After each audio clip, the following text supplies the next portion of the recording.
Never mix these two products if you want an effective result.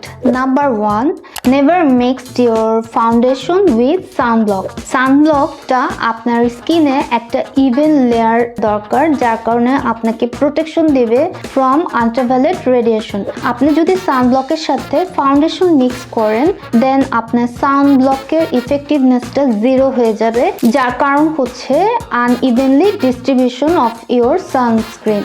Number 2, কখনোই আপনি vitamin সির সাথে retinol mix করবেন না। দুটোই অ্যাক্টিভ ইনগ্রেডিয়েন্টস, কখনো অ্যাক্টিভ ইনগ্রেডিয়েন্টস একসাথে মিক্স করা যাবে না। এতে স্কিন ব্যারিয়ারটা ড্যামেজ হয়ে যাবে, স্কিন ইরিটেশন হয়ে ফটোসেনসিটিভিটি ডেভেলপ করে স্কিন ব্যারিয়ারটা ড্যামেজ হবে।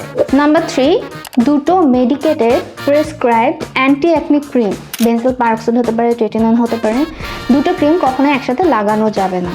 আপনি ব্যবহার করতে পারেন 2 ডিফারেন্ট টাইম জোনে, এবং দুটো ক্রিম লাগিয়ে আপনি কখনোই রোদে যাবেন না।